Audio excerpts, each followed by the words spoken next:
Okay, whenever you're ready. Okay. What we want to do now is there are many areas that are of very focal interest. Carbon trading, how do we go about it? Technology transfer from the industrialized country to the developing country, how do we go about it? Don't you think, though, that there should just be a straight tax on carbon? A lot of NGOs, well, not just NGOs, a lot of people think there should just be a straight carbon tax. Like no trading, just tax it. That is another way, but it should not be a rash decision. It should be a decision that should be explored. What is the advantage in that than the carbon trading? Which one is better? Because the complexity of carbon trading, myself up to now have not understand it. If somebody tell me how is carbon trading going to be implemented and what are the intrinsic advantages and problems, I'm not able to explain.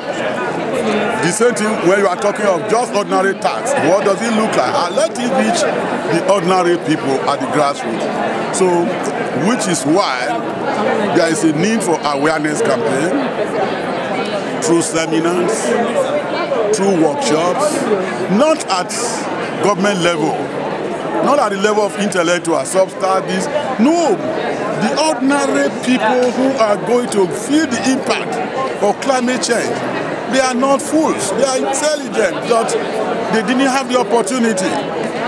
You can be a professor and become ignorant because you don't have the knowledge on that particular thing. And the person who has the knowledge is maybe illiterate in the village because he has known that thing.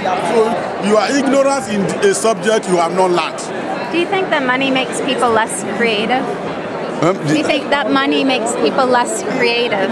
Of course, that is another angle, because when the world is short of resources and the one that is available, only few people have access to it, the need to scramble then come up. You have enough, you don't want to go poorer, so the taste make you to hold on to what already you have and look for another to add.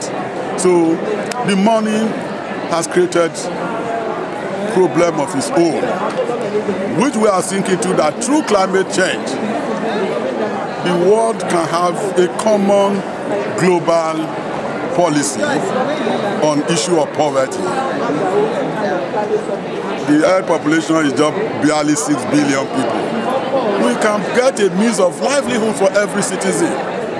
We can get accommodation for every citizen from the age of 18. What do you think about the fact that we spend $1.7 trillion a year on weapons, but we can't afford to feed a billion people and we can't afford to fix climate change?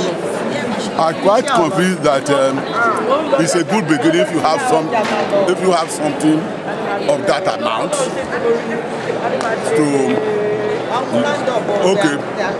to look into all the requirements that will prevent the undue exploitation of the resources that creates problem for the environment.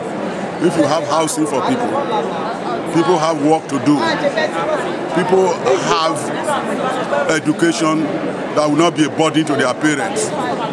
You have solving the problem that make people go and be falling tree. You have stopped the problem of people who feel that unless they extract crude oil without which, if there is a collective resolve to give hope to every child born into this earth, boy or girl, I think we will have solved the problem. Yes. I don't know whether I'm making the right conclusion, but I know the best answer to solve the climate change disaster is that every citizen of the earth should be provided with a means of livelihood. Not just carbon trading, not just paying taxes, not just marketing of the red. First of all, how does the child in Canada above the age of 18, how does he live? How does the pregnant woman in South Africa live, in Nigeria live? You have to look into all those type of things. Thank you very much. Thank you.